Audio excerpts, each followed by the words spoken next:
Yeah, on. Two twins.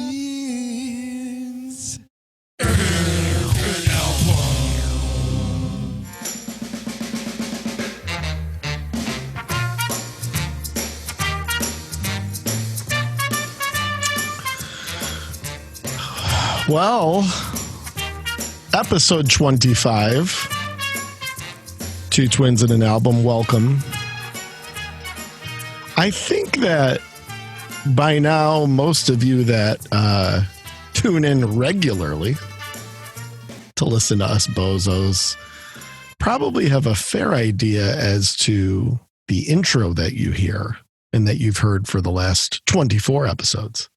And for those of you that don't know, that is the voice of the great Peter Steele.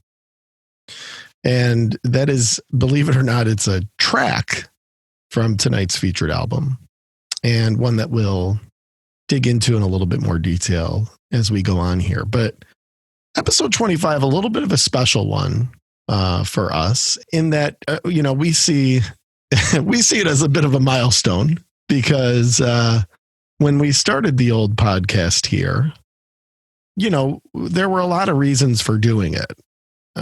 We're going through the pandemic and so forth. And we kind of wanted to do something to kind of have some fun every now and again. And Nubs and I typically see each other quite a bit. But, we've been doing this over Zoom, which obviously has been the means of interaction for many people. So it gave us an opportunity to kind of regularly make sure that we spend some time together, which is always nice. Well, and not to mention, we haven't been able to play any gigs together. Yeah, exactly. And not being able to do shows takes away like 75% of our time together. It's true. And I think the second thing, we were looking for, a way to kind of stay relatively creative. And, to your point, Nubs, it was a good way while we can't play and we can't have gigs and we can't do what we do, because we've mentioned before that we have an acoustic thing that we do and we have a band, that, kind of a full band electric thing that we do. And we get to the point where we are playing very regularly. Every couple of weeks we'd have something. And so to have that suddenly go away, I think that two twins in an album here kind of became a little bit of a creative outlet. But the reason I'm giving this, illustrious history of how we kind of started things is because when we set out to do this, there were just a few albums that we had in mind, and as I told Rupert Holmes in episode 17, Adventure was that type of an album, something that's not as well known and something that we see as, heralded and something that, was important, but not a lot of people may know about. And we've also covered well-known albums that are deemed classics, and we kind of wanted to dive into why. And so, we're trying to kind of run the gamut here, but there's one album that I think is, and you touched on it at the end of the last episode, Nub, of one that if you were to kind of, if we were to sit and kind of put some time into, our top 10 albums of all time, I got to think that this one would probably be, if we were to kind of have a joint score, if you will, this one would probably be the highest between the two of us. And when we were talking about doing the podcast, it was kind of like, well, when are we going to do October Rust? Is that going to be like episode 1 or, and then, we were starting to map things out a little bit of kind of some of the albums we wanted to highlight. And this one just kept, it was kind of like inevitable. It's like, when are we going to do this? And we decided that if we were to make it to 25, which, when we first started out, I mean, we joke about it, but we weren't even sure if we were going to make it to 3, that we were going to do this one. So we're here. We made it to 25. And Nubs, I'm really looking forward to discussing this very special album and this very special band with you tonight. Absolutely. And I appreciate kind of the giving our listeners the brief history and genesis of the podcast, if you will. The other creative outlet that I've taken up during the pandemic is oil painting. But my oil paintings are awful. I was going to say, I've yet to see any of these. And there's a reason for it.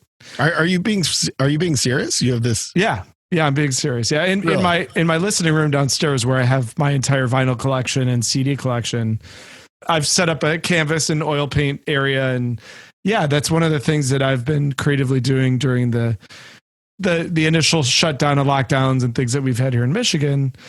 But it's much more of a therapeutic thing than anything else. I mean, I'm not a good painter at all. So let me get this straight. You're telling the podcast about this apparently secret hobby of yours before you even, told me. Yeah, because this is news to me.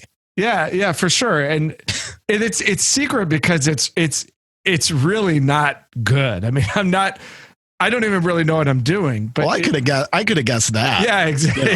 But it's wow. So you've done a very good job of keeping this sort of a secret. The problem is if you start talking about things like this, then people are like, "Oh, well, let me see it," and then they look at it and it's like, "Oh, that's terrible." I wouldn't have done that. I would have been like, I don't want to see it. Yeah. So the nice part is that talking about music is something that comes a lot easier and more naturally than oil painting. It's been a fun and enriching and, important thing during this really ridiculous time that we're all going through. Right. And so I appreciate that. I appreciate your perspective on it. If we did a power ranking, a combined power ranking, for those of you who are familiar with sports, power rankings are sort of like a current ranking, right? If you take out all the distractions and just put in all the context, that's like a power ranking. If you did a power ranking of you and I's combined favorite albums of all time, there's no question October Rust would be number one. There's just no question. I mean, it would. And for many, many good reasons. And I look so incredibly forward to going through and diving through the reasons tonight for why that is.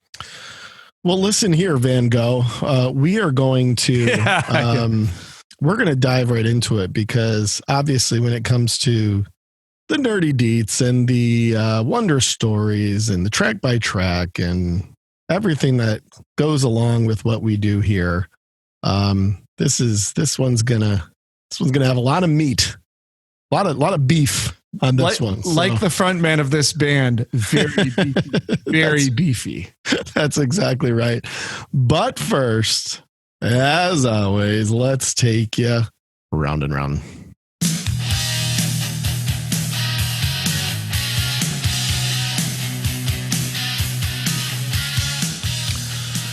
New Blaze, what have you been listening to when you're not painting masterpieces? Yes. The band King Crimson, speaking of masterpieces, its debut album, In the Court of the Crimson King from 1969, is considered to be kind of the prog rock masterpiece. And certainly, if you ask musicians, people really in the know about music, it would be considered one of the best albums of all time. So every few years, they just do some sort of reissue of it. In the Court of the Crimson King is this band's cash cow. But all their stuff's so commercial. I don't understand. Yeah, right, yeah, exactly. Yeah. The latest installment of this particular re-released ridiculousness that's happened with this album is something called the Complete 1969 Recordings. And this is, I think, the fifth box set that King Crimson has put out in this particular series. It is a 26 disc CD box set. Of this one album? Of this one album. King Crimson, a band that we'll dive into very soon on this podcast. Spoiler alert. Secondly would be the Anthrax album For All Kings, which came out in 2016. Anthrax is a band that they're out of the four sort of pioneers of thrash metal, they're the one that I enjoy the least. So I'm trying to get into them a little bit because I love Slayer, I love Metallica, I love Megadeth. Anthrax has always been a band that it's been a little hard for me to get into, but they've actually put out a couple albums in the last few years that have been really outstanding. And For All Kings is probably the best thing they've done this decade. And then lastly would be an album called Beyond the Shrouded Horizon, which is from Steve Hackett, who is the original guitarist of Genesis, who's got on to a pretty robust and quite prolific solo career. The 2011 album on Inside Out Music is really good. And the reason why I'm getting into this one quite a bit is because it features Chris Squire on bass. Chris Squire, of course, from Yes. So it's running around for me. T, what is spinning round for you? The first is from one of my favorite groups, that being Public Image Limited, led by the great John Linden, the rotten one. You know, I've talked about it a little bit before, but just the type of group where you can put all their catalog into one playlist and just shuffle it. So many different eras, so many different genres. You know, this particular record is their 1992 effort, which is called That Which Is Not. So this one had a bit of more of a kind of post-punk. I suppose this was in the midst of grunge. So this was kind of a bit more stripped down and straightforward pill, which is always nice.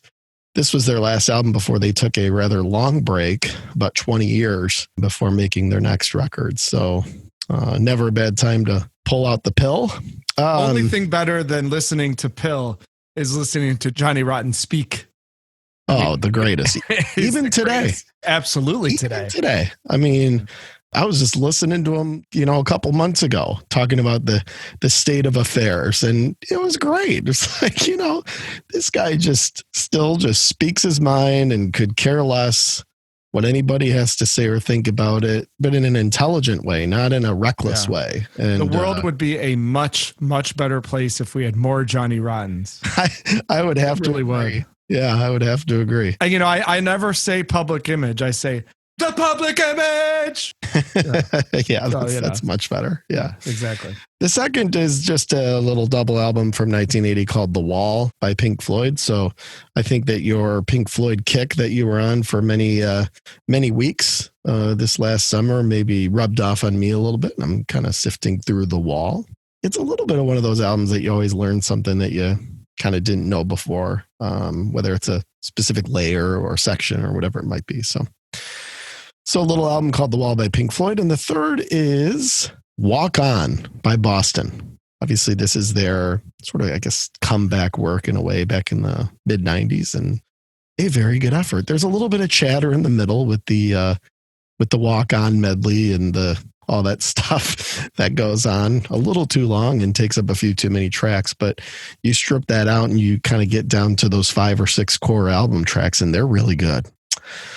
Well, I guess we'll just stay in the mid 90s because that's the focus of tonight. It's a little bit tough to kind of know where to begin on this because, you know, and I think you put it really well with the power rankings.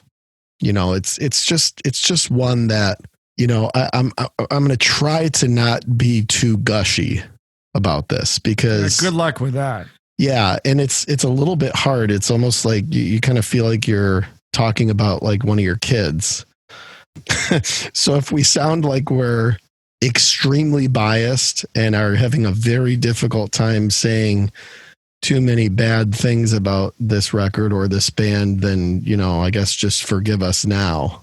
But Typo Negative, you know, a band that I think we can both agree is just dearly missed by the two of us. You know, getting the word back in 2010, you know, that Peter Steele had died, you know, pretty suddenly and pretty unexpectedly, you know, was probably as hard and difficult and sad of a day musically than I can remember. You know, I mean, we were 0 years old. Actually, we were like 11 months old or something when John Lennon was killed.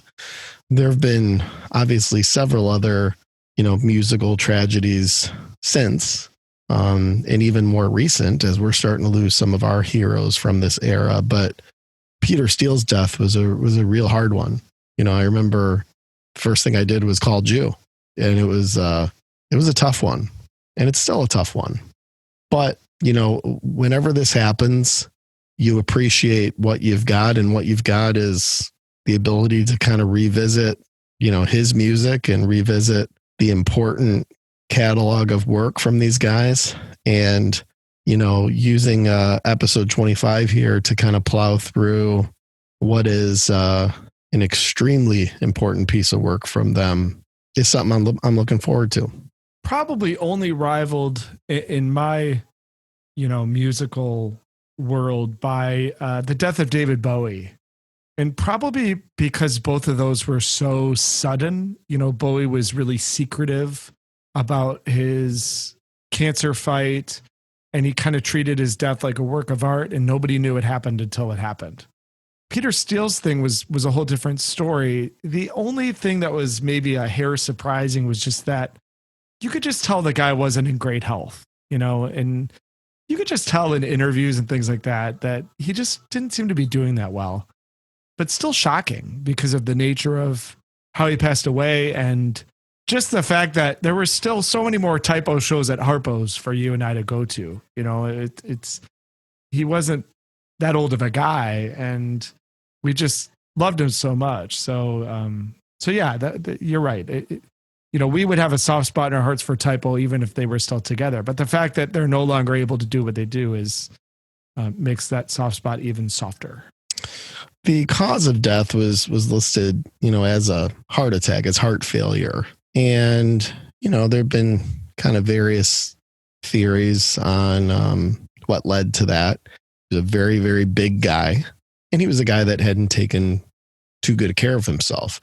He was actually going through a period of sobriety when he died, and he was excited to make music. And, they had just come off the Dead Again album, which I think creatively, he was very, very proud of. And, so it's a guy who is definitely trying to sort out creatively and lifestyle wise, how sort of the back half of his life would go. And, when he died, the band, there's no typo negative without Peter Steele. And I think that there are a lot of bands like that where you have somebody that basically impossible for the band to move forward. And certainly that was the case with these guys. Now that doesn't take away from the other members, and we'll kind of dig into that a little bit, but the outpouring was just as impactful for many people who were unfamiliar with his work as anything else. It was almost like when Dale Earnhardt died, even if you weren't a NASCAR fan, like you noticed, it was like, wow, like this really means a lot to people. And within the, heavy metal community, when Peter died, even if you didn't know the band that well or weren't too familiar with their work, you really noticed the sort of outpouring of grief and love and respect for what he brought to this community and what he brought to music from a creative standpoint, from a humor standpoint, and from a uniqueness standpoint, because these guys were making music that had truly never been heard before. And I think that that's what we'll focus on a bit tonight, is a lot of the originality of these guys, because there are very few bands out there that when you ask them for their two biggest influences, they say the Beatles and Black Sabbath. Because, the Beatles and Black Sabbath, I think we can agree, aren't terribly similar per se. Ozzy will tell you his absolute musical hero is the Beatles. So. Absolutely. But, these guys were really able to demonstrate direct qualities of both within their music. And that certainly comes through very evidently here on the October Rust record. So unless you have anything else, Nub, to kind of say, I think we should get right down and dirty with those nerdy deets. You want some dirty deeds? Yeah. You want some dirty deeds? October Rust was released on August 20th, 1996. It was it was kind of the sophomore album, sort of, from a, kind of major label standpoint. They had some early recordings that were a bit unique, I think we could say, but from a more sort of mainstream major label standpoint, this was really the follow-up to what most would sort of consider their debut in Bloody Kisses. Bloody Kisses kind of took the metal doom, goth, whatever type genre you want to include by storm. Obviously, it was carried very heavily by some beloved typo classics. Christian Woman and Black Number One stand out in particular.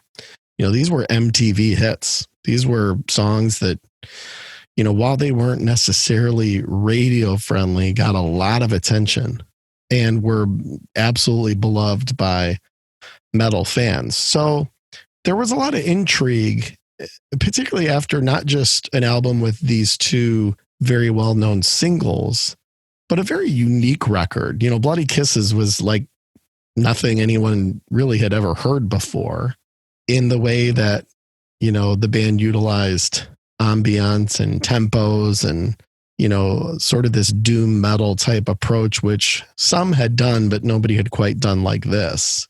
And there was a lot of excitement, not necessarily, I wouldn't say from the heavy mainstream, but from those that were, intrigued by Bloody Kisses as to what direction they were going to go on October Rust. It definitely needs to be said just how different Typo was compared to all of its peers. They weren't metal enough to be considered like Metallica at that point. You could not compare Typo to Metallica. So they weren't metal enough to be metal. And they weren't melodic in a flowery way. I mean, their music was powerful. It was heavy. It was heavy distorted guitars. It was very treated vocals and huge bass sound. And so they were caught in between a bunch of different genres, which might explain why the direct commercial appeal wasn't there. You weren't going to flip on the radio and hear Typo Negative. What radio would you have put them on? But those who found them out kind of discovered the secret. And once you knew the Typo secret, you were sort of all in. And so October Rust was an incredibly important album. It also came out at a time in the music industry where people were buying more music than ever, and CD was the format. October Rust is very much a CD-oriented album. The way that the album is constructed and the way it starts and the way it ends and everything in between. It's kind of your quintessential compact disc album. And so it's very mid-90s. They did not make an album like October Rust before it, though there are certainly some references to Bloody Kisses. And they didn't make an album like it after, though the stuff that came after is certainly a nod to October Rust in a number of ways. And so it really stands apart. And that has so much to do with the vision of really the two members, I would say maybe three members of the band that really made it all happen. I think part of what gave them the ability to kind of take this direction and do so very boldly was the fact that they really had a fantastic marriage as far as their record label goes. And not every band can say that, but they were on Roadrunner Records, which really kind of specialized during this era of these type of bands, which were a little bit more underground than some of the kind of grunge and in some ways sort of power pop stuff that you were seeing around this time. I mean, this was Life of Agony, Machine Head. The label actually started in the Netherlands, which obviously is, many know, is very much a hotbed for a lot of this early metal approach. And one of the early successful bands they had on the label was King Diamond. They were actually the first band to enter the Billboard Top 200 on Roadrunner Records, and Annihilator was another one. So, these guys, I think, found the right home for what they were trying to do and found a label that really encouraged them, to not just go out there and fit the metal sort of mold, but go out there and be unique. And that's certainly, I think, what you started to see here around this time from this band. Typo was the first Roadrunner band to get radio play. And a couple of years later, another band that we've focused on here on the podcast, Slipknot, was the first Roadrunner band to go platinum. So, and then obviously they eventually signed Nickelback. And, so this is a label that showed a lot of intelligence as far as, the bands they wanted and the ability to give these guys, some creative freedom. And I think that's kind of a big sort of unheralded part of the October Rust story, was the band being in a pretty good position with a good partner that gave them the flexibility to kind of go out there and be unique and certainly flex their creative muscle here in 1996. Such an important point. Great observation, T. Fear Factory, Sepultura, Roadrunner was a label that demanded credibility with the unique artists that it signed. And Roadrunner deserves a lot of credit for pushing metal into the new millennium. Typo did a good job of setting the stage for that by bringing some diversity into the sound. Roadrunner was always a diverse label, even if you go way back. I've got some records from Roadrunner records from the early 80s. Really cool stuff. I mean, really cool 80s metal that does not sound like the 80s metal that most associate with. So Typo they're an important part of the story. Slipknot certainly were the elevators. They're the ones that took Roadrunner to the next level. But yeah, Typo Negative, an incredibly important part of the Roadrunner story, and Roadrunner, a very significant part of the Typo Negative story. So you're right. It does not always happen. In fact, most of the time it doesn't, but probably the perfect union between band and label for sure. No question. Let's talk about them a little bit, because it's very important to understand the players here. Peter, we talked about, clearly the frontman, the presence, the composer. He's certainly the one that did basically all the songwriting. So the creative force, the visual force, the vocal force. And let's say the look. And the look. The guy didn't appear in Penthouse magazine because he's ugly. Well, there are a couple of reasons he appeared in Penthouse magazine. Yeah. Peter, just an extremely unique person. He's very, very missed. Now, the other guys are extremely important to this. And I think the first member you got to highlight is Josh Silver. Josh and Peter they were sort of like the odd couple. And I really think that one would not have been the same without the other. I think Peter needed Josh for his vision, for his production skills, for his layering talent. And Josh is the keyboardist, by the way. Tremendously important to October Rust. Now, super important to all their work. You can tell was vital as far as developing a thick, layered, interesting, dynamic sound to this band, which probably wouldn't have come if it was just Peter's vision alone. And Josh, I would say, is also the primary producer of this record. Now, it's credited as Josh and Peter, but I think it's pretty evident from most of the sort of digging that you do on this record, and really, a lot of Typo's work, that, Josh was really the one behind the board as far as executing on a production sense. So really, you've got two band members that were the lead producers on this. And you can tell that both Josh and Peter had a very specific thing that they were looking for. One of the many things that's underrated about Typo Negative is the vision. They knew what they were going for in this unique sound, in this unique approach. For the most part, whether you liked the composition or not, in all cases, they were able to get it. And that wasn't because they brought in some hotshot producer. And we've talked about that a lot in previous episodes where, how can the color and the shape not sound great, when you got Gil Norton at the helm? Or how can Significant Other not sound great when you've got Terry Date and Brendan O'Brien at the helm? But these were the guys in the band creating the sound and executing on production. And that's a big part of it. Josh is a huge part of this. I'd also highlight Kenny Hickey, probably am I out on a limb here saying maybe our favorite member of the band? I don't think that's too far. I think he actually makes the difference in the band. He really brings something to the table that is, in my opinion, the true difference. Every band has like kind of an X factor. Typo's X factor is, who the hell are you going to bring in to play guitar? What are they going to sound like? Can they sing? Can they contribute a different vocal style? All those questions are answered. when Kenny Hickey comes into this band, a true X factor. You take him out and Typo is not the same. And we've seen that since, in the projects that Kenny Hickey has done since. Very good, but not Typo. So you know what you get with Josh, you know what you get with Peter, but it's Kenny's contributions that always took Typo to the next level, whether that's a song or an album. Yeah, I've mentioned many episodes ago, I mentioned Silver Tomb on Round and Round because they released their first full-length album, and it's a great effort. And part of what's great about it is Kenny's the lead vocalist.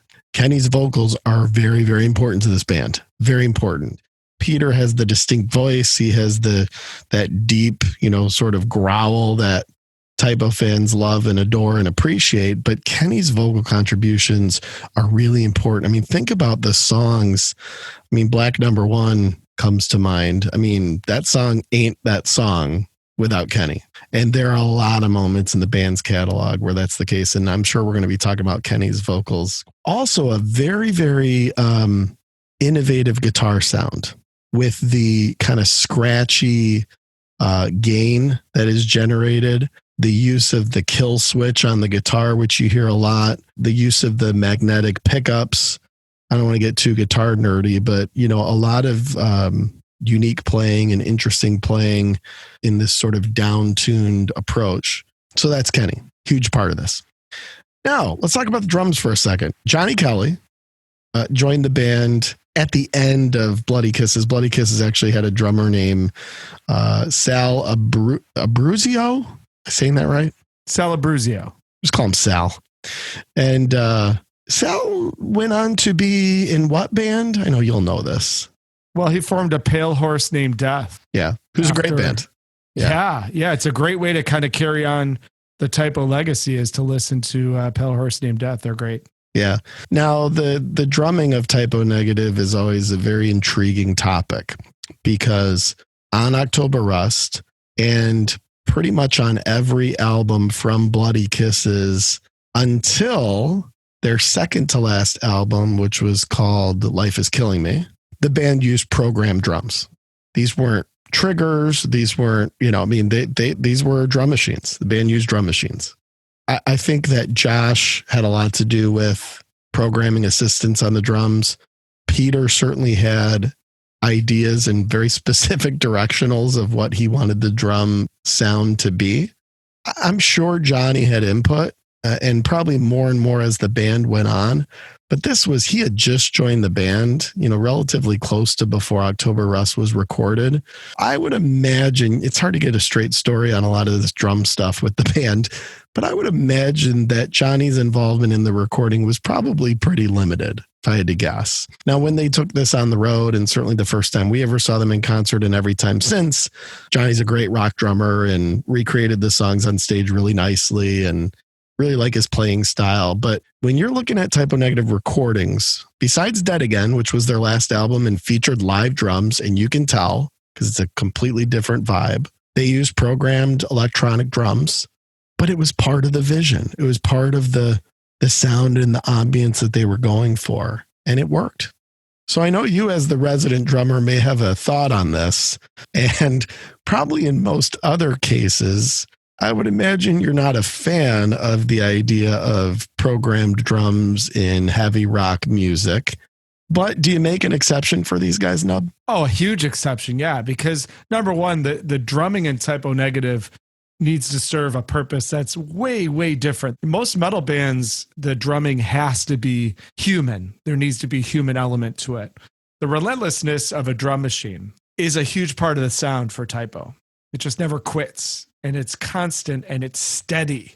And the one thing about Typo when you saw him live with Johnny playing drums is they weren't steady, right? I mean, he sped up and slowed down and sped up and slowed down. And that gave Typo's live show such a human and great feel, right? But on their albums with kind of the epic tracks they were doing and some of the musicality there, you need a certain amount of steadiness. So the reality is I didn't realize they were programmed drums for years. I didn't either. Yeah, And that's a testament to how good of a job Josh did. And it's probably the best drum programming job I've ever heard because it fits the music so well. I don't see it as any detriment to the album. I see it as an enhancement. And to your point, That's how Josh and Peter were able to get their vision out, was to have full control over the rhythms. You know, they're so concerned with what's going on melodically that for them to be able to perfectly fit what they want to happen rhythmically with that, you need drum programming. And they did a phenomenal job. I mean, it's very impressive what they did. Great to get that drummer's perspective on this. And I agree all around. You know, Johnny, as important as his drumming, he kind of became, you know, sort of an external face of the band as far as media interviews and fan interaction. I mean, Johnny's a very likable, personable guy who's extremely comfortable talking to media and doing interviews and helping promote the band. I mean, he loved being in this band. Clearly, who wouldn't?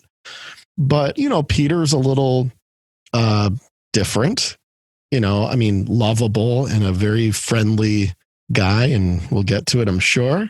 And, you know, Kenny was kind of a goofball. I mean, these are a bunch of guys from Brooklyn, I think is worth noting. These were a bunch of kind of smart-assy guys who never took themselves seriously on anything.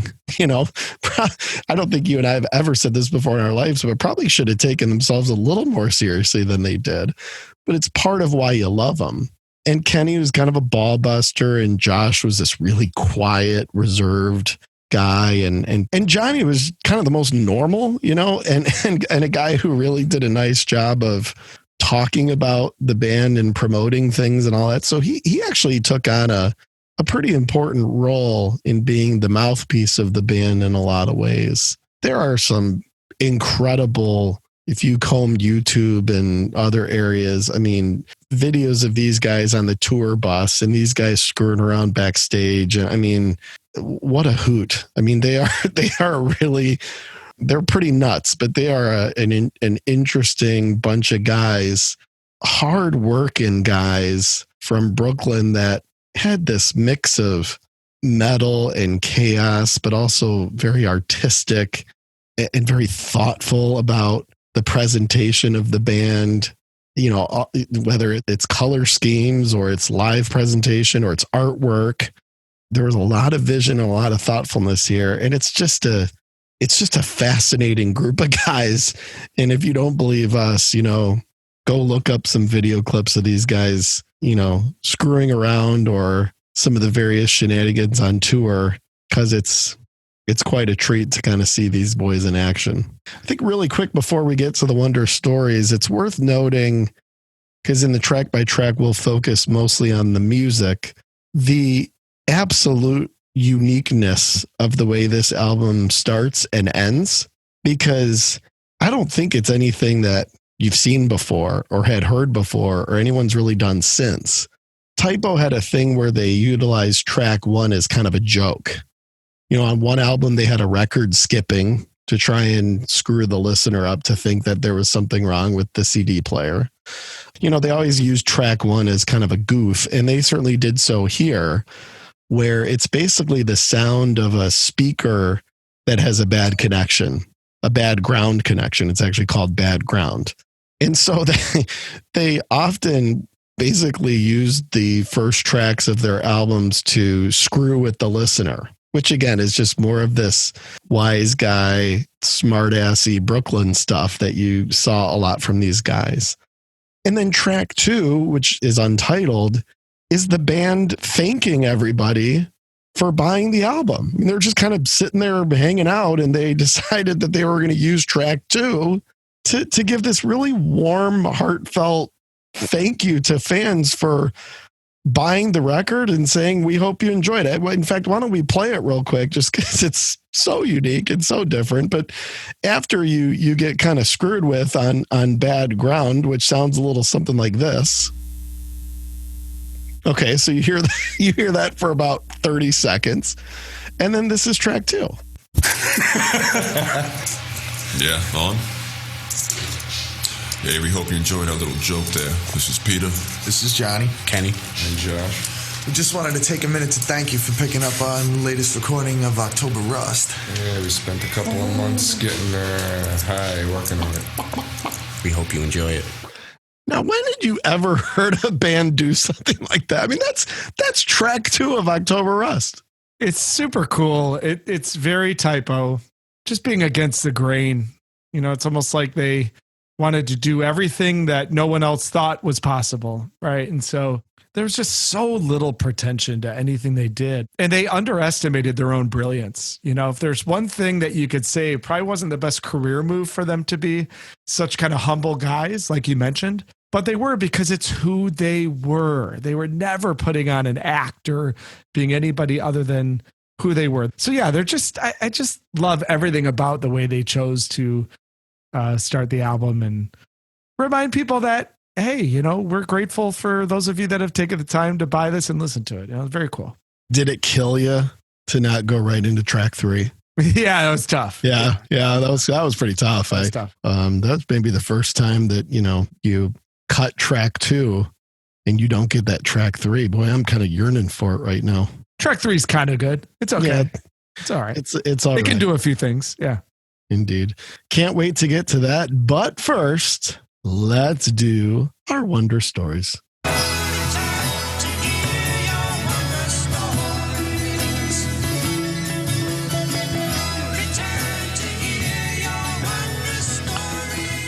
Nubs, when it comes to Typo Negative, I mean, we could probably do a whole episode of just wondrous stories on the band, but I know you've got a couple of cool ones. What do you got? Well, T, part of the fun of doing wonder stories is we get to bring up these characters of our past. And I don't know if it's anything like you, but typically it's people that I have not thought about for, decades. And so one of those characters for us was when we were in high school. We went to a small high school. You kind of had to take your pick of who was down with good music and things like that. One of the characters we came across, we'll just call him Jeff P. Jeff P was this big dude, and he did the greatest Peter Steele impression you've ever heard. And this was right around the time of Bloody Kisses and the song Christian Woman. And so my earliest memories of Typo is Jeff P., all 7 foot of him, walking around the halls of our high school singing "Across Upon Her Bedroom Wall," and doing the whole Peter Steele thing. And the song that actually did it for me was not Christian Woman and was not Black Number One. It was a very obscure song on Bloody Kisses called "Sets Me on Fire," which has this sort of glorious organ keyboard intro by Josh Silver. And just hearing that, I was like, whoa, this group is really unique and doing something that I've never heard before. And so got more and more into the sounds of Bloody Kisses. And by the time October Rust came out, I was already really enthusiastic about the album and looking forward to hearing it. And, it kind of was the launching pad of getting into this group. But well, you kind of broke the seal on this. So why don't we... Yeah. Yes. Across upon her bedroom wall, from which she will fall, an image burning in her mind and between her thighs. Here we go.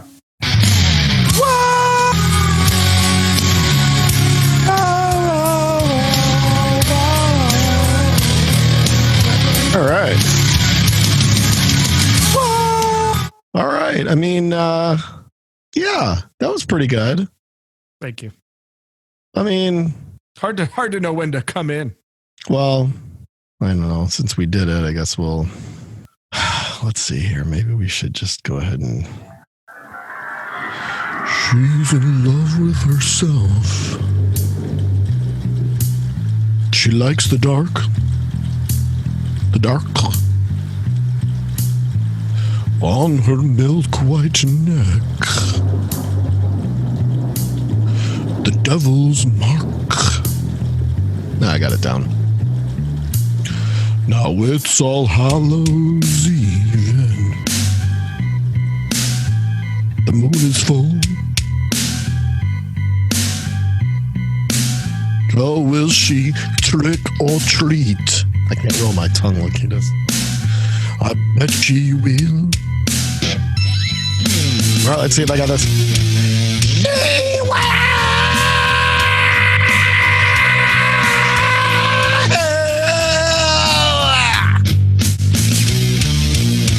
Well, when I call her evil, she just laughs and cast that spell on me.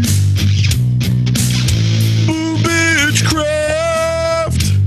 Boo bitchcraft. Yeah, you wanna go out cause it's rare. I can't do Kenny. You can't go out There you go. roots are showing I am black. That's good. Yes, I am black. All right, here we go now. Come on. Black,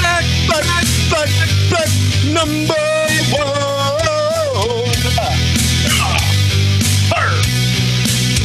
She does a black, number one. Yeah. Oh, the next line is great. The little wolfskin boots. The words that are kind of amazing.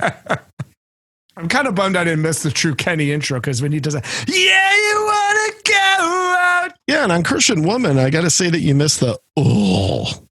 You know? Yeah, you're I mean, right. You Yeah, just totally. It's like I'm waiting for it, and it's like, you know. Yeah. There's only one typo, you know. Yeah, thank God.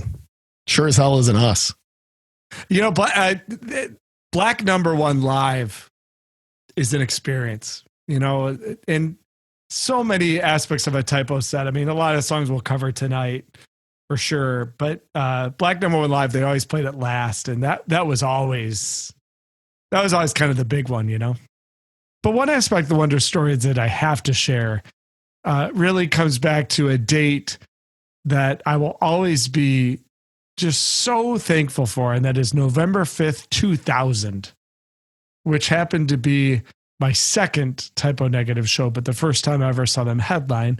This was at Al Rosa Villa in Columbus, Ohio, and I was a junior in college.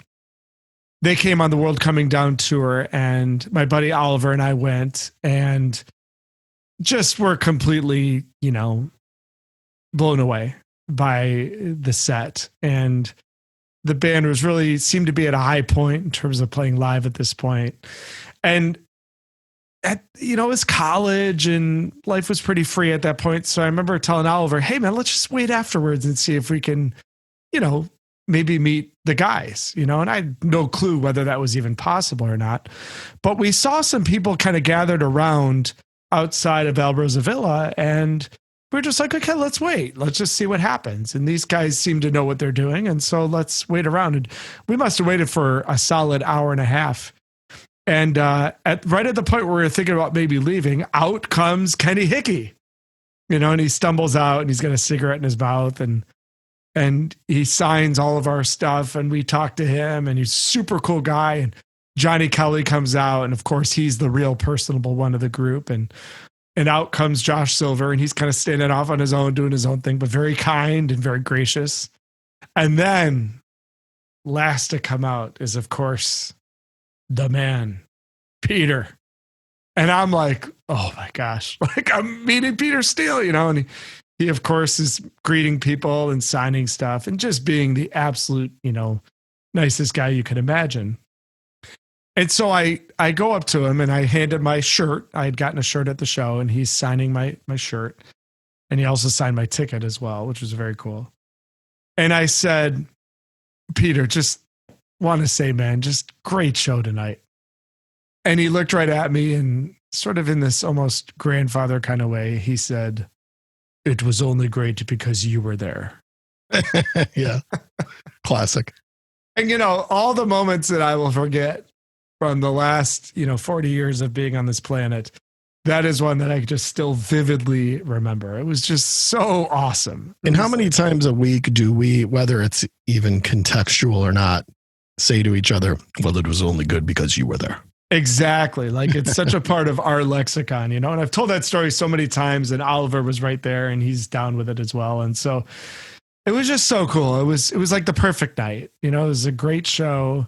It was a nice November night in Columbus, Ohio, and the band came out and they just could not have been, you know, more genuine, authentic guys. And not to mention the concert was incredible. I mean, they just were firing on all cylinders. They played a really exceptional set of songs that night. And I remember World Coming Down, the title track was a real high point of the evening. So, and, you know, we covered a lot of it in the intro, but this is a band that's just extremely important to me and extremely important to us. And, you know, no matter what happens in the future, whether they win over new listeners or not, as a legacy band, they'll always be one that's a real keeper for us.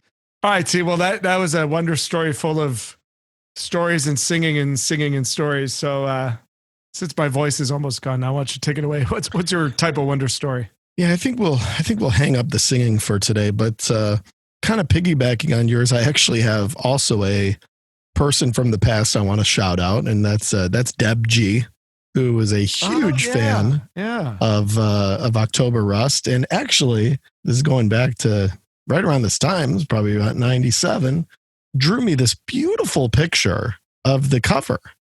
And I kept it for years and years. I don't even know if she knows this. And I framed it and I have it up in my studio here where I do a bunch of recording and playing and where we record the old podcast here. So I actually have a little framed sketch that Deb G, very talented artist and obviously great taste in music. I really have two typo moments and they're really revolved around, you know, shows. You know, I did discover this album pretty early. You know, it was shortly after it came out. And I think what drew me to it actually was the album cover, because it was that similar cornered text format that Bloody Kisses had. And it was a really cool cover with the vines and the over the black background and the orange text. I was like, that's cool that they kind of stylized this the same way as their previous work. Little did we know that the next 5 albums thereafter would be stylized in the same way. Because again, a lot of green, a lot of orange. Yeah, and that same corner text. Because, you know, these guys clearly uniformity was interesting to them, and it was part of their artistic approach. Man, I remember popping in this album and just, you know, we'll get to it in the track by track, but just so many special moments. So discovering the album was fun, but, you know, probably the two of the greatest typo memories that I have, the first is seeing them for the first time, which is at Ozfest 1997, where they were basically, you know, touring October Rust, and they took a couple months throughout the summer to join. It was a great Ozfest. It was Machine Head, Pantera, Ozzy. You know, it was a really, really good lineup, really strong. And Typo played kind of a late afternoon set, which was the first time I ever got to see them. And then the last time we got to see them, which was probably, I don't know, if we did our power rankings similar to albums on sort of nights together, you know, we were with groups a lot for shows and for different things, but for just moments that you and I had just us experiencing something or having a epic night out or whatever, you know, there've been a few, but we would probably rank the Halloween show on October 31st, 2009 as a high point. It was such a fun night. We were dressed up as airplane pilots. It was just a fun night all together. And then Typo came out and just delivered an absolutely incredible show. And they had struggled for many years on stage. You know, when they were touring Life is Killing Me, Peter was into some substance abuse and things that were really affecting his live performance negatively. And listen, Peter didn't always have great nights. You know, it was kind of hit or miss a little bit, you know, where he was on some nights, he was off some nights. Like I said earlier, this was a period where he was, you know, kind of finding some sobriety in his life. And I think he was really committed to performance and improving what had been previous to that, you know, over a few years span. Not his best moment as far as, you know, live performance, as far as how he sounded vocally and his playing and his overall kind of demeanor and energy on stage. And the guy was just on fire this night. And little did we know that, you know, I guess it ended up being 7 or 8 months later that we were going to lose him. But thank goodness we saw that last show in Detroit, that last Halloween show at Harpo's, a really, really special night. And a few of the songs they played were just incredible, particularly a couple that are off this album.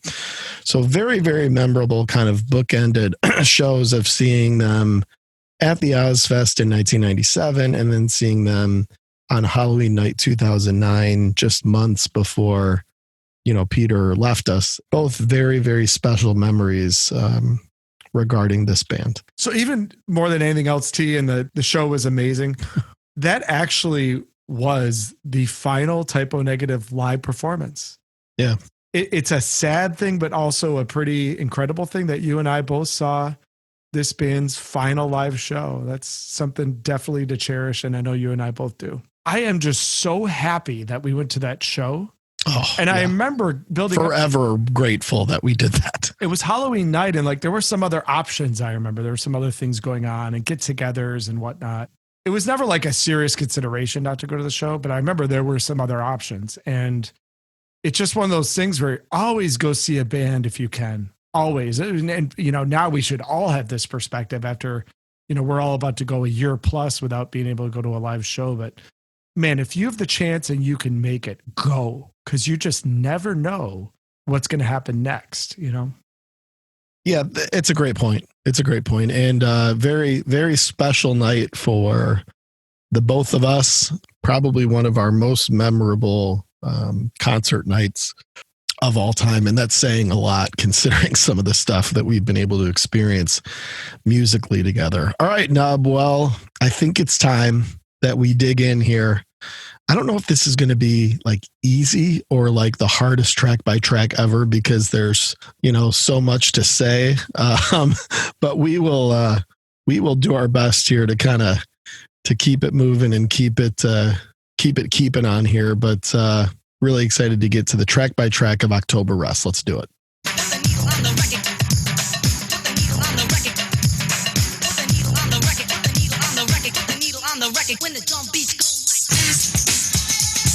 So we're going to forego, we already gave you Bad Ground and then the untitled track, the thank you for purchasing this record, which is, I just still think is just the greatest thing ever. And we're going to take you right into kind of the true opener of October Rust. And I think most can agree that have any sort of connection or familiarity with this album whatsoever, an incredibly special track in Love You to Death.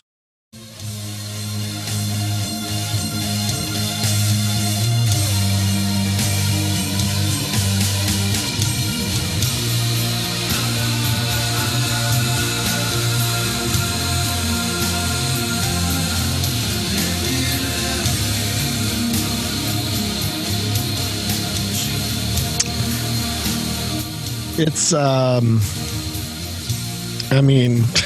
think it's one of the prettiest songs ever written and performed. It's a very haunting intro that kind of takes you into this driving verse section with a pre-chorus that's really sort of a single guitar note channeling their inner Neil Young, where Kenny's riding on this note and Peter's kind of playing this chromatic progression downward. He was very good at arranging around chromatics. And the pre-chorus of this song really exemplifies that.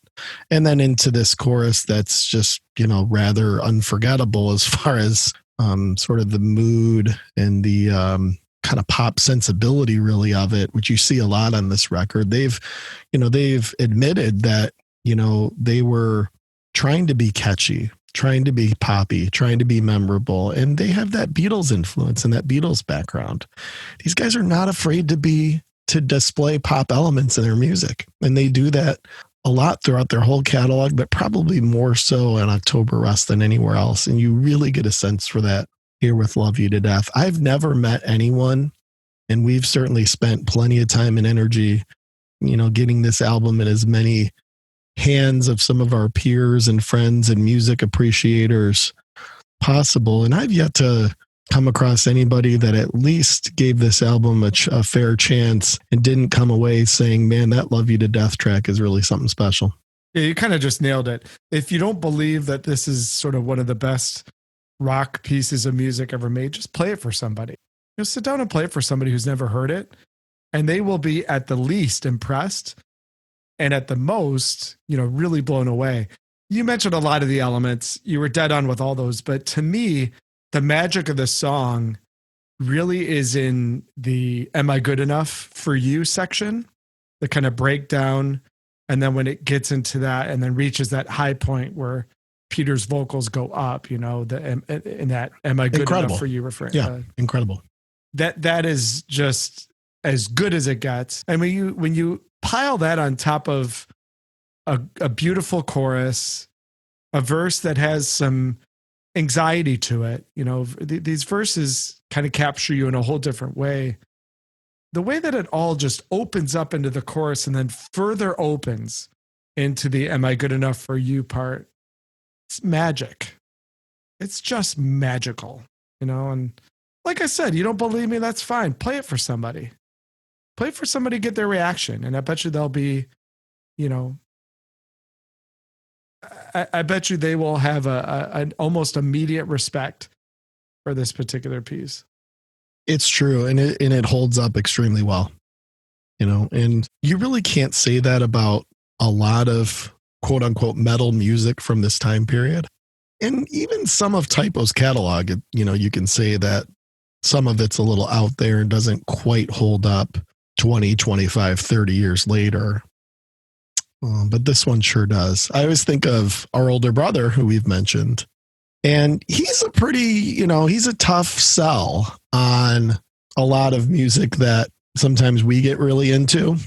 His knee jerk sometimes is to sort of be critical of it or go, oh, Typo Negative, aren't they those like goth guys? And, and I think when I first brought up, when we really both you and I first kind of introduced him to Typo early, it was sort of like, okay, whatever, guys. And then it was like one day he called us and it was like, oh my God, Love You to Death's incredible. Like it was like the light bulb went on, it's almost like he just finally listened to it, to your point, and when anybody does ride out this full 7-minute, 9-second masterpiece, everyone, to your point, generally comes out of it with the same conclusion. So you start off with that and you're kind of like, wow, did these guys peak a little early? And let's see how this plays out. And things continue on with track 4 here, a unique track on the record, which is Be My Druidess.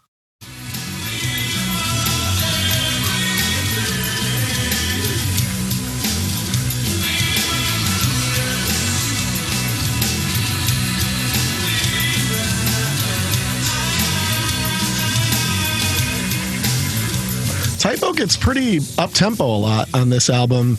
And on Bloody Kisses, Christian Woman is a really slow track. And there was a lot of sludgy doom metal, in some cases, extremely under-tempo stuff that's intentional to create that mood.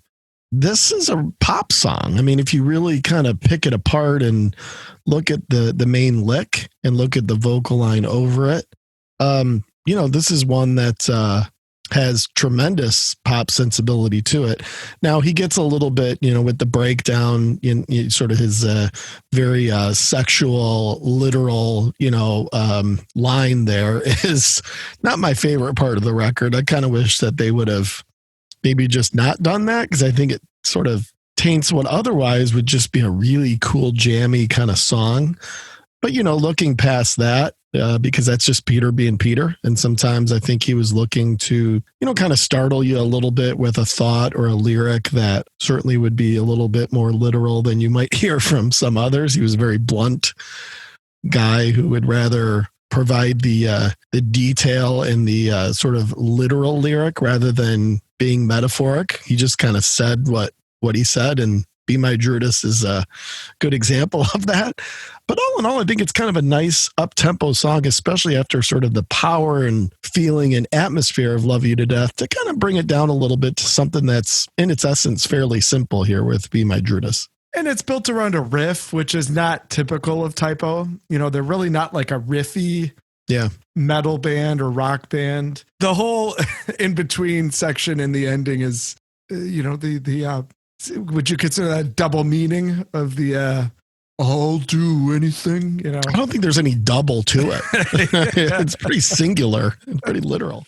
But cool riff, and sonically, I think a good sounding song. I think this song is more about the production than anything else. Particularly during those breakdowns, you could hear some neat stuff that Josh is doing on the keys. But Be My Druidess is a nice in between. It's not a song that pull up regularly and listen to on its own, but a solid in between track that really sets up the things that would follow pretty well. The true moment for me, because you realize Love You to Death is great, and then you get through Be My Druidess and it's like, okay, cool.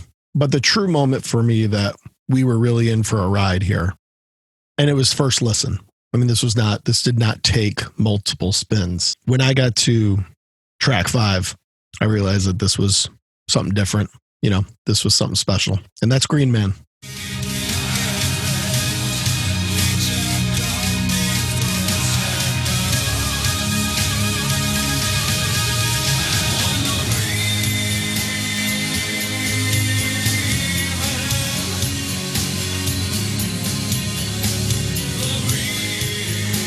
Just one of the many just gorgeous progressions on this record. This is an album all about swirling, layered progressions. That's what's happening here. And, Peter puts great vocal melodies over it. And Josh puts great keys and synth and different elemental layers over it. And Kenny treats everything really nicely from a guitar standpoint here, where he showed that doesn't need to just go out there and rip a bunch of, baritone level power chords. He's really riffing and picking and giving these songs the treatment that they need. And Green Man to me pulls it all together. And it's cool that the meaning is it's really interesting. Peter, before, Typo Negative kind of started paying the bills, worked as a parks and recreation, basically like an outdoor type of a worker coordinator for the city of Brooklyn. And, he was doing landscaping and, street sweeping and getting things ready for various kind of parks and rec activities for people. And he said that he developed this real love for nature, which is interesting in Brooklyn, because obviously it's, there's more concrete than there is nature. But, he found it, and he says that he just absolutely loved that job. In fact, he said that once the music thing fell through, he was probably going to go back and keep doing it. And Green Man is all about that. He's singing all about the beauty that he sees in kind of pure nature of changing colors and changing spectrums and changing weather. And it's a really perfect lyrical treatment. And I guess they used to call him the Green Man, because he wore this big green, I think it was like a jumpsuit of like protective gear when he would do this fairly blue collar job. And he was just this giant with this big green thing. So that's where Green Man came from. And it became sort of Peter's nickname for a lot of people. So cool context to the song over a musical backdrop that really pulls it together. I just think that Green Man's a very special track. It's like Love You to Death, brilliant bookends. The intro is so pure, and it just captures you. Peter singing this very earnest kind of voice. And then the ending with the oohs and ahs, just kind of almost like a sunset sort of feel to the way the song ends. What's really underrated about Peter Steele, and really all of Typo, you got to say, is kind of the romanticism. He's a very romantic guy. And, this isn't a song about love and girls, although we'll get to that a little bit later in the album. But he's romanticizing his experience in this job that he held dear. Yeah.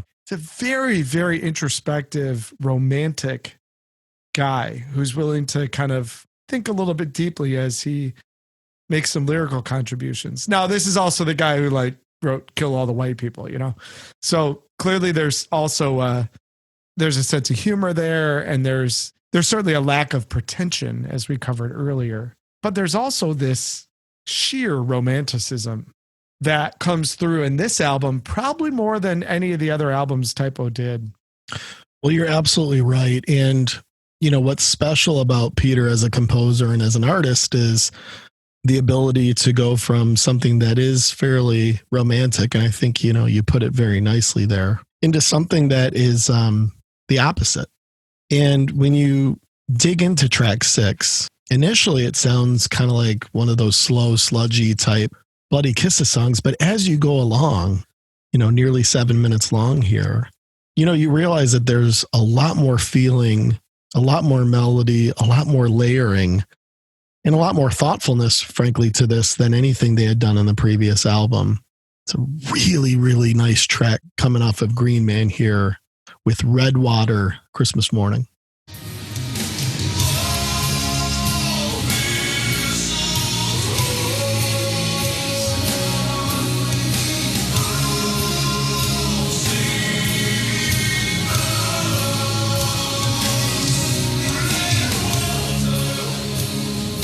This is an incredibly emotional song. Peter wrote this about his father, who passed away on Christmas Day when he was, you know, relatively young.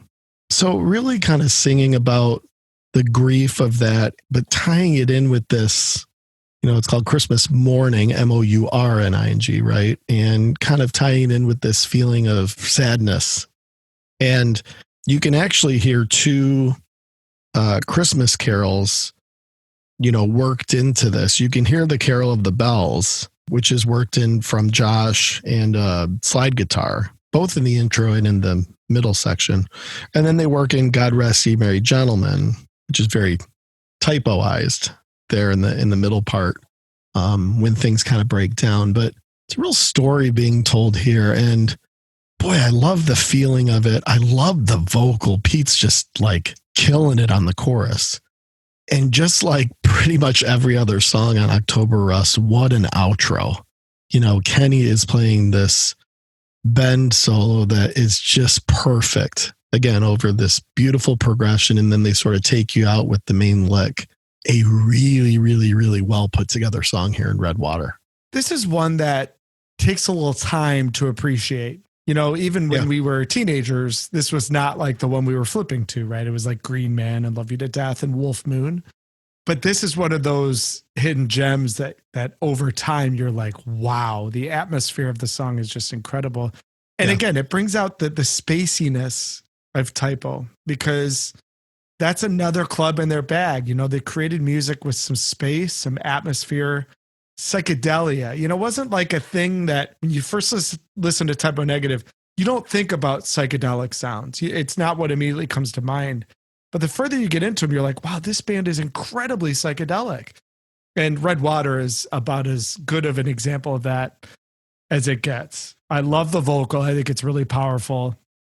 And Josh's keyboard work is just key. You know, it really paces the song along, and the way that the Christmas music is being sprinkled in, and it's like a slow mover that over time with a lot of listens, you really grow to appreciate and kind of gain a deep love for.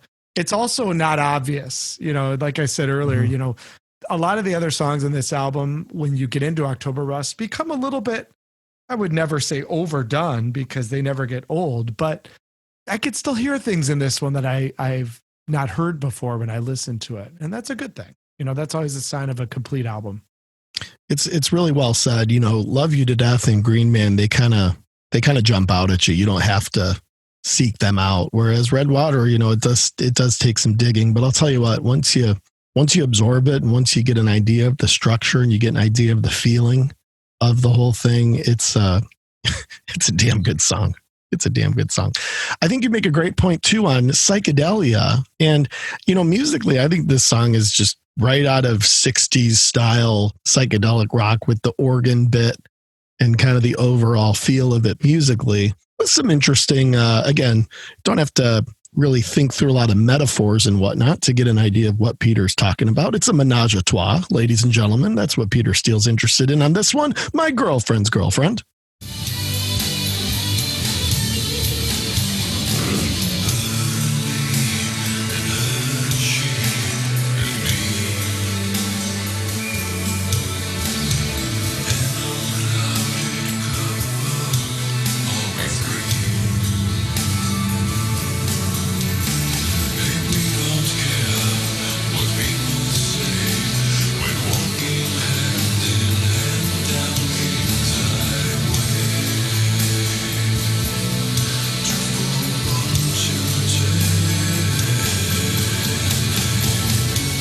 Maestro.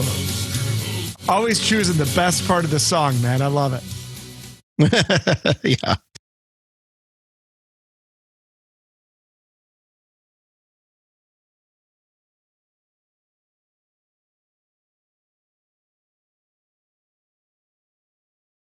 Dumb rock. It's a little dumb rocky. Yeah. It's this sort of straightforward thing. And the cover to the single is hilarious. I don't know if you've seen it, but it's Peter just laying on top of these two chicks and they have these big smiles on their faces. I mean, it's like as blatant as it gets. You know, the main kind of riff and lick. I mean, I do think there's some kind of stripped down psychedelia in there, but that middle section is really what pays it off. You know, I think. Kind of a stunning middle section. It comes out of nowhere, really, because it is sort of a dumb rock song. Yeah. This was clearly, I'm not saying it was a conscious attempt at this, but it clearly the commercial song, right? It was the first single off the album, I believe. Right. And there was a CD single for it, as you mentioned. And so you can't blame the guys for writing something a little bit catchy and commercial. But yeah, when I listen to this song, My Girlfriend's Girlfriend, it's really just an avenue to get to the middle section. And then unfortunately comes out of that and just goes right back into the regular song. But it's a pretty short hitting jam too. So it's fine. I mean, it's not a bad song by any means, but when you compare it to the rest of the album, it feels a little shallow, right? Yeah, I would agree. But, you know, again, if this is the low point, you know, particularly something, and you're right, that middle section does come out of nowhere because you're kind of thinking, okay, this song's okay. You're a couple minutes into it, and then you get kind of hit over the head with this gorgeous middle part. It's like, wow, these guys really did leave it all in the field here. Because if that's the low point, which it could be argued, maybe the cover song that comes in a couple tracks, but still pretty damn good. And you're right. I think going for some single sensibility, some pop sensibility here, that, you know, I think worked for some. There are a lot of Typo fans that really love that song. But then we get back into Atmospheric. I almost feel like this is sort of part 2 to Green Man. Similar intro. You got an acoustic guitar, which at this time was pretty rare for Typo, but you saw it 3 times on this record. And this is the second time you see it with a classic, straightforward Peter Steele lyric over a beautiful song in Die With Me.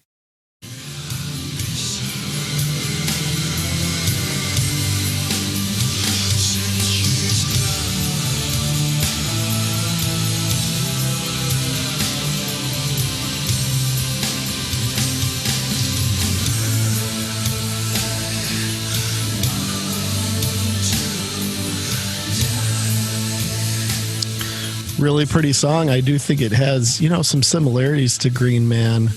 You know, not as sort of drawn out, a little bit more melodic, but similar elements here that you're getting. It's 7 minutes 13, so song that certainly takes you for kind of a nice long ride with good sections. You know, again, layering, acoustic guitar layering, keyboard layering, atmospheric, great stuff in Die With Me. What do you think, Nub? Die With Me was my favorite song of the album for a period of time. It shifted as it probably has for you too, you know? Oh yeah. But kind of Green Man was your song that really captivated you and sort of addicted you to this album. Mine was Die With Me.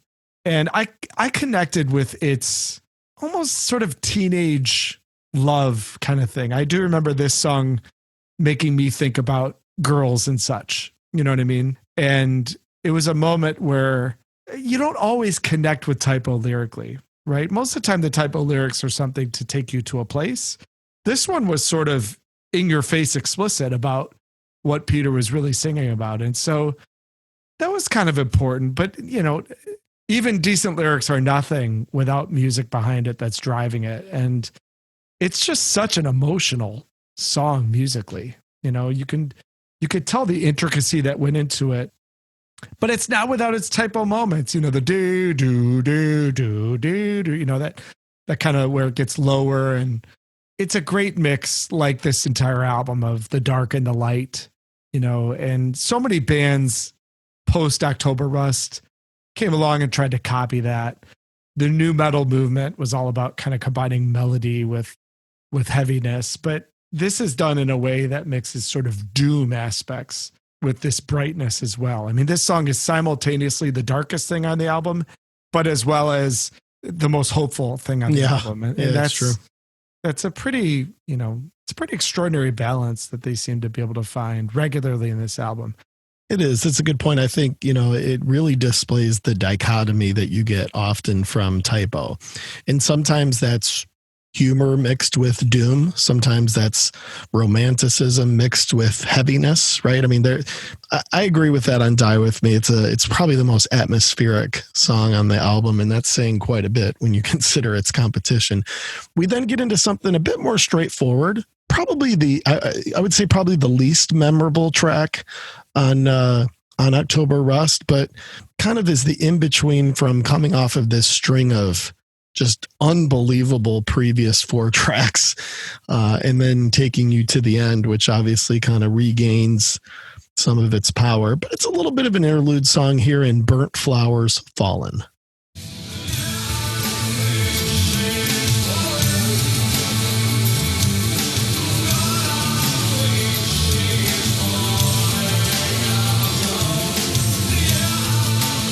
I've kind of gained an appreciation for this one over the years. I think, you know, I think it's one of those kind of like you described where you weren't as dug into it as some of the others. It's a cool kind of main chugging rhythm that's going on at the bottom of it, but it's pretty straightforward and certainly not. It's going to fall toward the bottom as far as the memorable nature of this album. Now, I don't know if that's because of its competition or because of any particular shortfalls with the song. It's a little long. I think it could have been a little bit less than over 6 minutes, because the structure of it is actually pretty simple.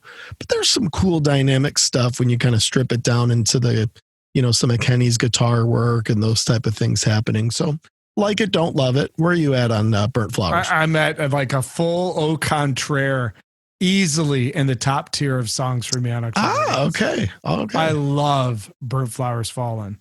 Just pay attention to what's going on rhythmically. Sometimes the rhythm opens up, sometimes a little more closed.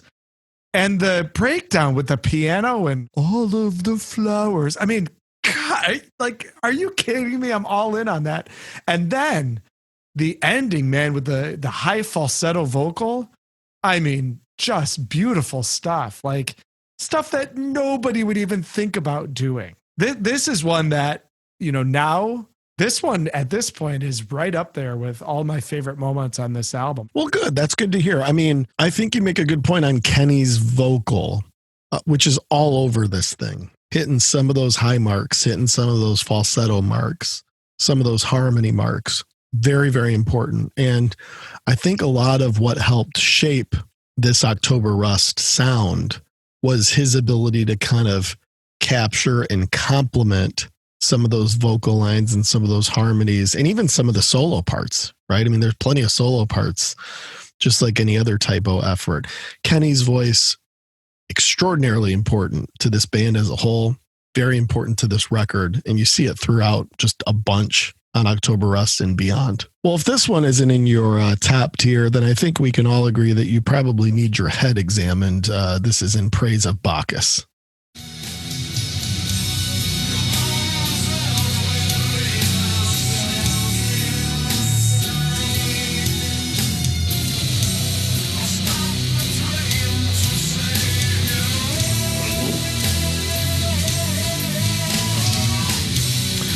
Now we're gonna we're going to play a part from the back half because in a way, this is two different songs. In fact, in some areas, it's been listed as In Praise of Bacchus as well as Together Burn.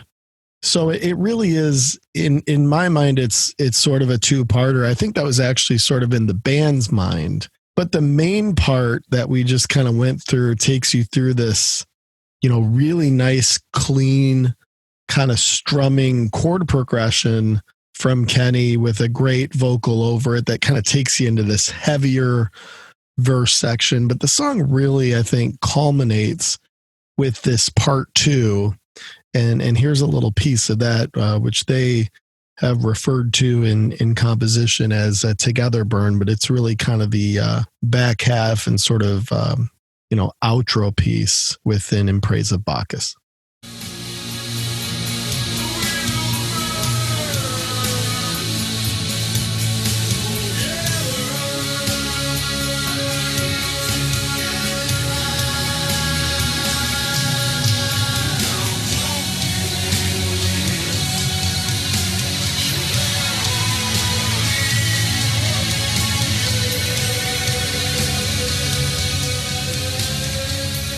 It's just sick.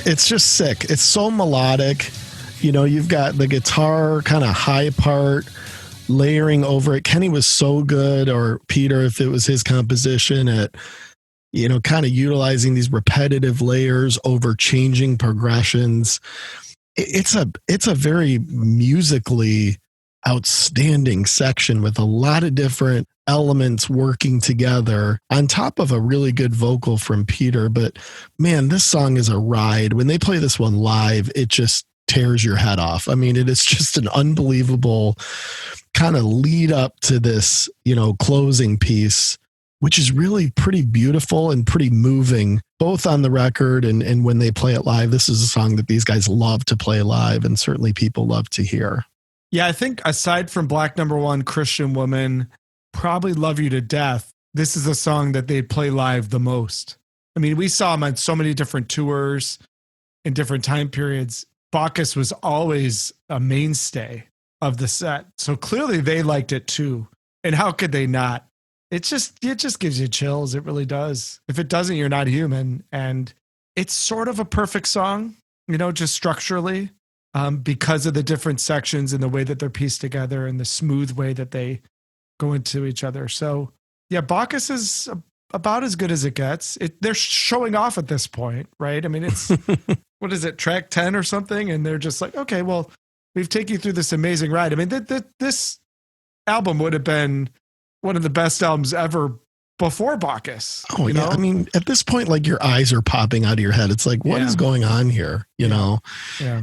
This Bacchus to me is just so original. You never really have even since heard a song like this. The way it progresses, the chord changes, the progressions, the sort of two-part nature of it. It's got a lot of very, very original, unique elements to it that make it a real high point on this record. And that's against some pretty stiff competition. So I guess now's the time where we decide. Very interested in your take on this. Did we need the Neil Young cover? Did we need it? I don't know. Maybe we did. Maybe we didn't. Cinnamon Girl.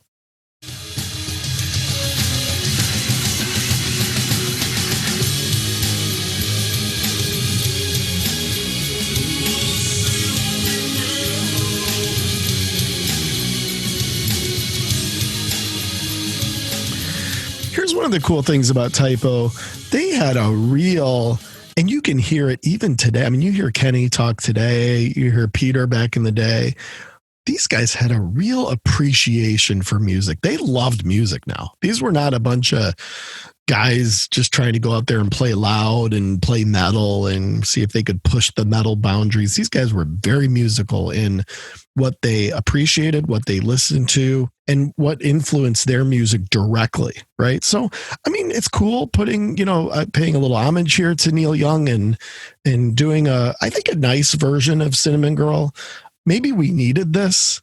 on the record. Otherwise, it just would have been like so intense that, it's like you're just so moved that it's hard to like keep your feet on the ground. But so maybe it serves a purpose in kind of emotionally and energetically kind of getting you back to base, especially before you wind up here for the last, essentially 2 tracks. But what do you think, Nub? You think it was a good move to go with this, or could have gone without it? Or what do you think there, bud? That's a great move. I mean, you can't just like pack the thing with just epic after epic. It gives you a nice little relief. It's a cool cover. I mean, it's a very clever cover of Cinnamon Girl. Some of the things they're doing melodically are neat, but the rhythmically, I think, is what's key. The cut time in the middle and some of those aspects. I mean, it brings a little sense of, just a little sense of normal, because this album is so abnormal. And it's like, oh yeah, these guys are into Neil Young. Oh yeah, like they're doing cool covers, because this is not the only cover they did. And live, they would do some really interesting covers. I remember the first time we saw them on Dead Again, they opened with a cover of Magical Mystery Tour by the Beatles. I mean, they were always willing to pull out some interesting covers and things like that. So no, I think it's a really important part of the album. It's not, you're not going to go back and visit it the same way you would visit the other the other original tracks, but I mean, they did the Beatles, to your point.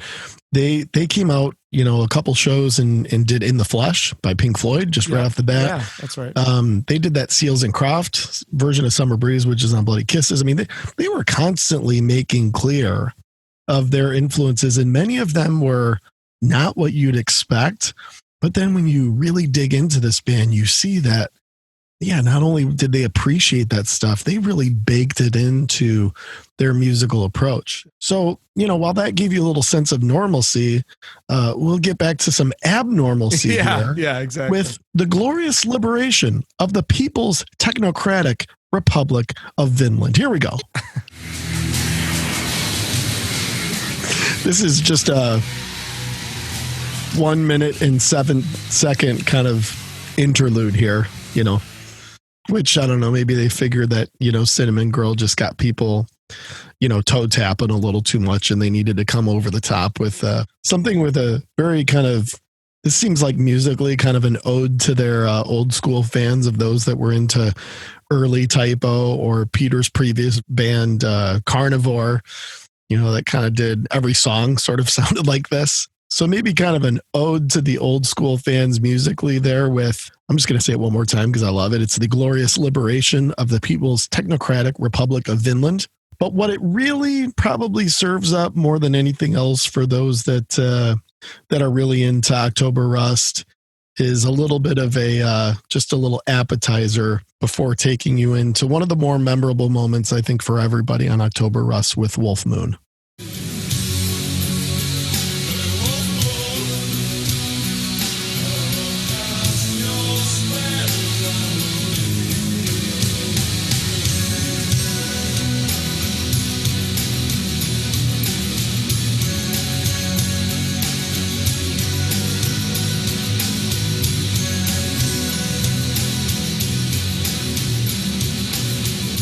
I mean, the ending of this song is just I'm going to turn it back up.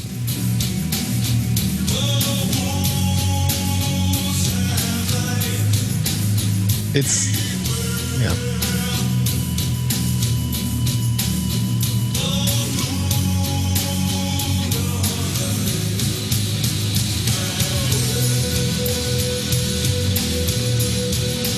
So there's Kenny. Sorry, I'm having a really hard time turning this one off. It's just kind of not fair good. I mean, Wolf Moon is a great song leading up, right? With a halftime chorus that is really, really well executed. Very melodic. A sort of haunting main riff during the verses, but a chorus payoff that is a bit softer and very, very, sort of digestible from a pop sensibility standpoint. It's a really well put together song, but God, that ending, when you get to it and it's just like, I mean, to your point earlier, it's like, now they're just showing off. Now they're just being not fair good. Wolf Moon, I think many would agree, Nub, is a real kind of high point, and many would consider their favorite on October Rust. Where's it rank for you? It's easily one of the favorites. It's like Love You to Death in the sense of just play it for somebody and they'll like it. I remember, you mentioned our older brother Scott, but one of our other friends in the music world is, we could say his name because he's an artist, is Joe Phillips, who's in a band Touch the Clouds. And Joe Fi. Few and far between Joe Fi. Joe Fi used to work at a store called Dearborn Music, which was one of our great independent record stores that we had in our local area. And I remember going to visit him in the store one day and we were playing for him October Rust. It was like, hey, and we played Wolf Moon. And it was that moment right there where he kind of lit up. And Joe Fi is a true appreciator of music. And, I know that he went on and got into Typo and listened to the album more and more. And it was Wolf Moon. Just like for many, it was Love You to Death. So it is pretty extraordinary that the band bookended the album with these two songs that really anybody could love. Rhythmically, the song is daring. It does some cool stuff. Like you said, the halftime chorus. The outro is just a pinnacle. It's like the mountaintop of the album when Kenny hits that falsetto voice. And again, really strong vocals by Peter and good stuff from Josh, especially in the intro. Just setting the stage with that keyboard intro is everything. Such a complete song. And you get to the end of this, you can't believe that one band could make so many good songs on one album. I mean, there's so many masterpieces on this album.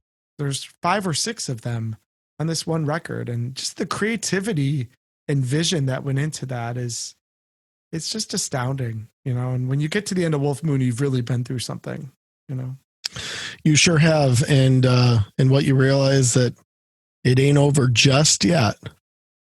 Because you get the final track 14, clocking in at over 10 minutes. Boy, if we weren't atmospheric enough, let's see how much more atmospheric we can be here on Haunted.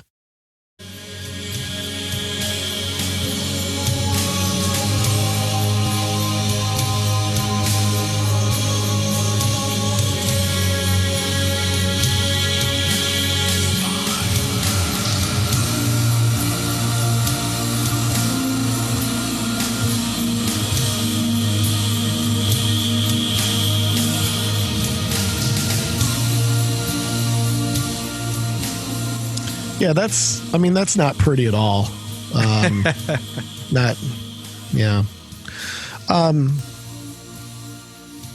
The outro sections, there's Kenny with the higher part. The outro sections on this entire record are really special. They were very thoughtful. Peter was very thoughtful about how to construct these songs. Haunted is a slow mover. We're playing you the sort of the ending there, but it builds to it.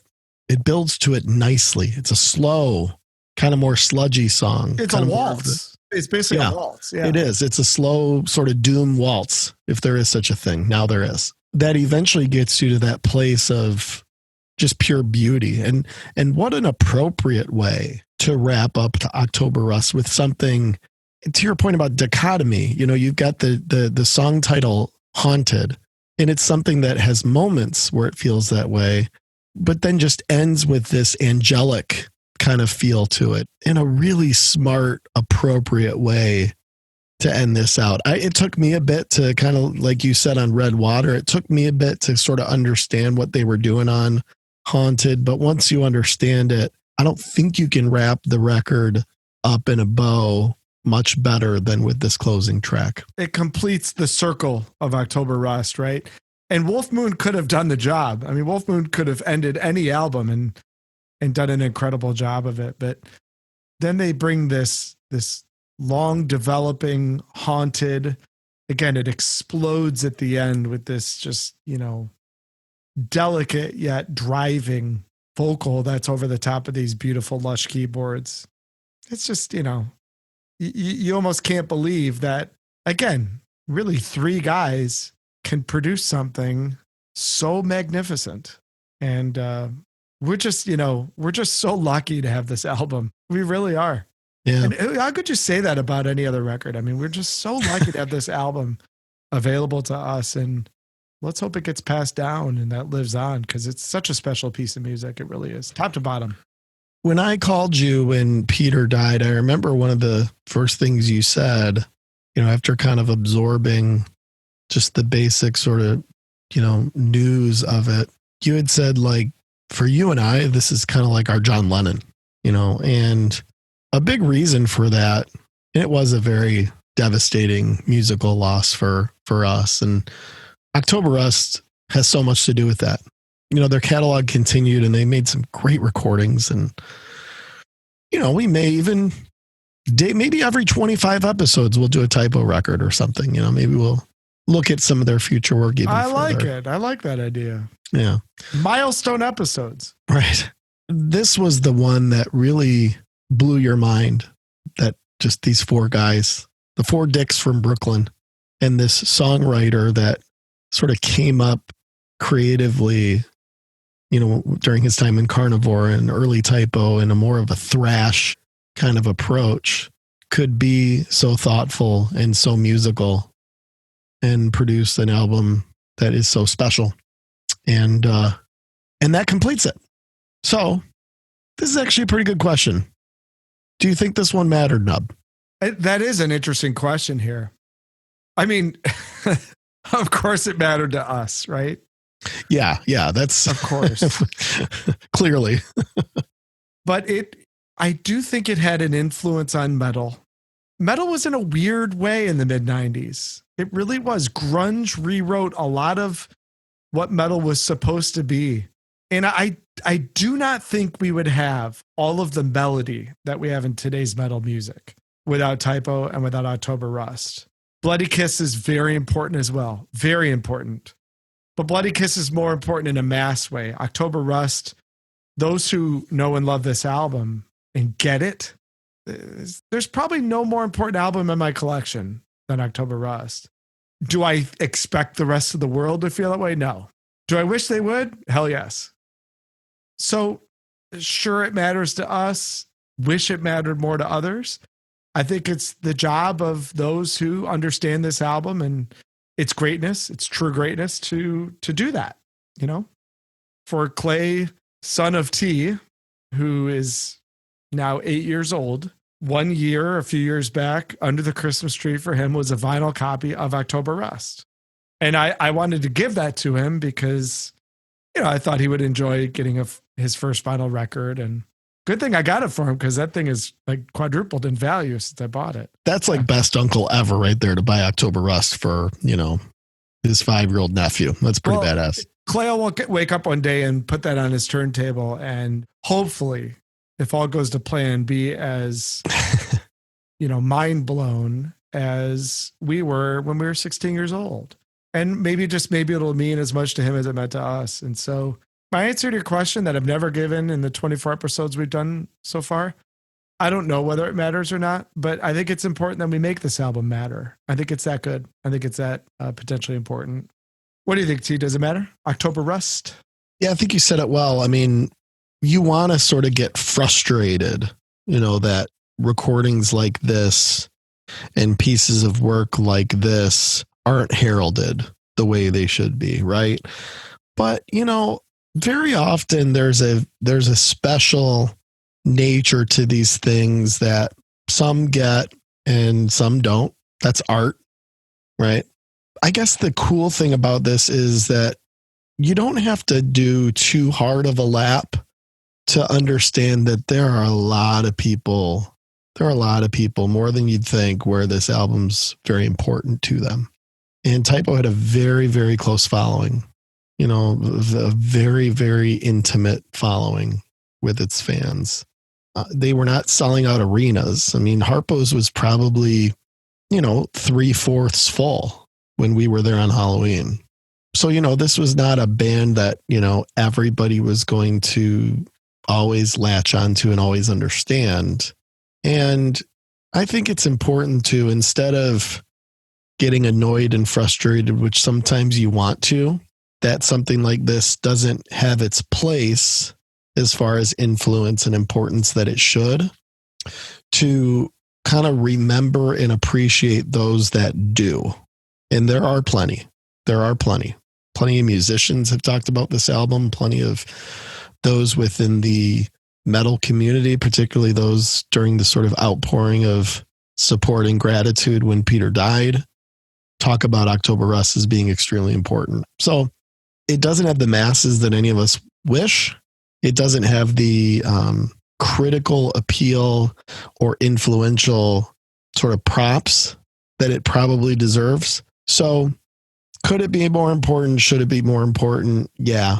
But there are a lot of people out there that allowed themselves to kind of get hooked into this album and brought into this October Rust world. And I know that they appreciate it as much as we do in many cases. All right. Well, hey, boy, what a cliffhanger mystery this one's going to be. But are you putting this one on the turntable, on the turntable, on the turntable, or are you putting this one on the turntable? What do you got, Nub, for your final cut? Tough choice. Yeah, I'm going to take this one to the for sale, but this album sucks. Yeah. This is our early April Fool's joke. This whole episode has just been a bunch of bullshit. We really hate it. It's on the turntable, always will be, and will remain there until turntables no longer turn. How about you, T? Well, what are my options? Let's see. Let me look. On the turntable, on the turntable. Okay. You can go on the turntable. Okay. Or you could go on the turntable with this one.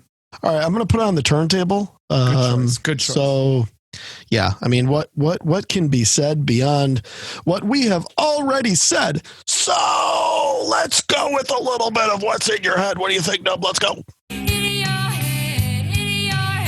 One more time. One more time. Nub, what is in your head, Buckaroo? First would be the song Wind of Change by the band Scorpions. I would say easily one of the best Scorpions songs. Is that the German or the English that you're going to go with today? I'm going to go with the English. Yeah, English, English, okay. yeah, for sure. The song will always remind me of the Gulf War in the early 90s because it was used as sort of a theme song for that, which is kind of interesting. But Wind of Change by Scorpions, to me, is a song that never gets old. A little song off an album called Aftertaste by the band Helmet, and that is a song Like I Care.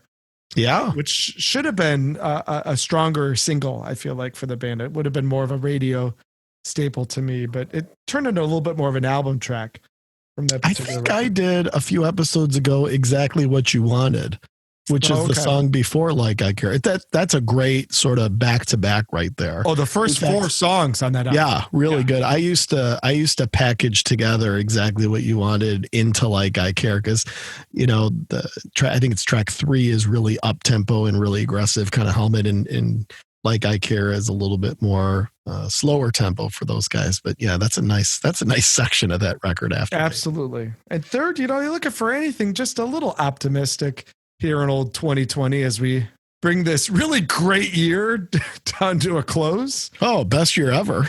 Yeah, and that would be one of my favorite songs of the 1980s, which is Broken Wings by Mr. Mister. It's a beauty. Certainly is. T, what is in your head?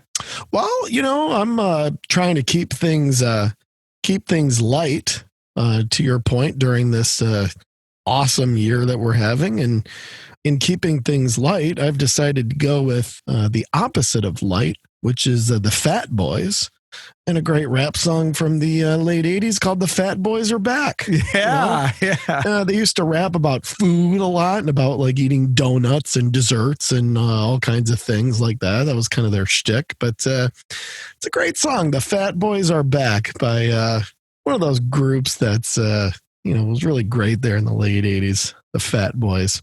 The second is from a film. This is a band called the Gleaming Spires. You know where I'm going with this one, Nub? Oh, man, do I ever? So the question is, which one am I going to go with here? Oh, to me, it's a pretty obvious choice, but we'll see which one you pick. Well, there's two choices here. These are both from the film Revenge of the Nerds by the Gleaming Spires. You could either go with Are You Ready for the Sex Girls? Or you could go with what's been in my head. That's the All Night Party. That's the All Night Party. All Night Party by the Gleaming Spires. Yeah, it's a real classic. Here we go. All night party, all night. Gotta last all night at the all night. Yeah, I mean it's a.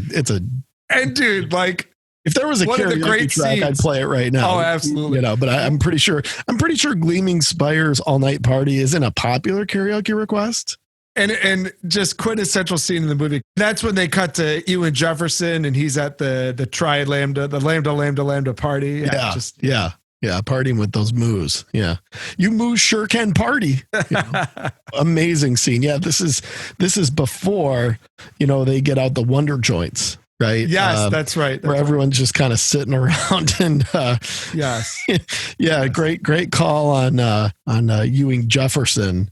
Who's he and the other guy are just standing there, and but then they get the Wonder Joints out, and Michael Jackson's Thriller kicks in. I mean, what a scene! That whole party between the Tri-Lambs and the Moos. That's just special filmmaking right there. Absolutely. And the third is a tune. It's a little bit more of a summer tune, but I'm kind of not wanting to accept the fact that it's 30 degrees and probably going to be snowing here soon and all that. So one of my favorite summer tunes, and a tune that you actually helped introduce me to, and that's by Jay Ferguson doing a little Thunder Island, a great song from the 70s. And that is what is in my head. Nub, what a special album for us. We set a goal that on episode 25 we were going to do it. We made it. We did it. We got through it without, I think, gushing too hard. Or did we? I don't know. We gushed pretty hard, but you know what? If there's ever an album worth gushing for, it's this one. So who cares? There's no question. Well, really enjoyed it, Nub. And I think this wasn't one that we needed to listen to too much or do too much homework on, but there's never a bad moment to take a full lap through October Rust. And there certainly is never a bad moment to talk through it with you and get your good takes on it. So really enjoyed it. It was a blast, and anyone who's never experienced this album, just go buy it. You will not go wrong. I promise you that. And if not, then Two Twins an Album will reimburse you your $5. That's right. We'll pay you back. Yeah. I don't know logistically how we'll do that, but we'll find a way. Maybe we'll mail you a check or money order. We'll use Bitcoin or something. Yeah. Exactly.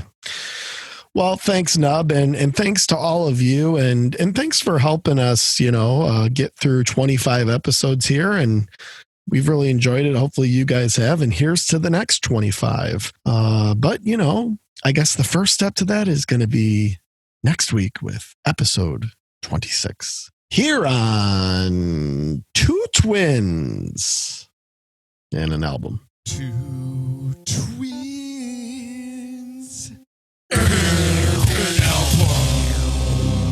Well, that's about it. That's all we have. I hope it wasn't too disappointing. We will see you on tour. Until then, take it easy.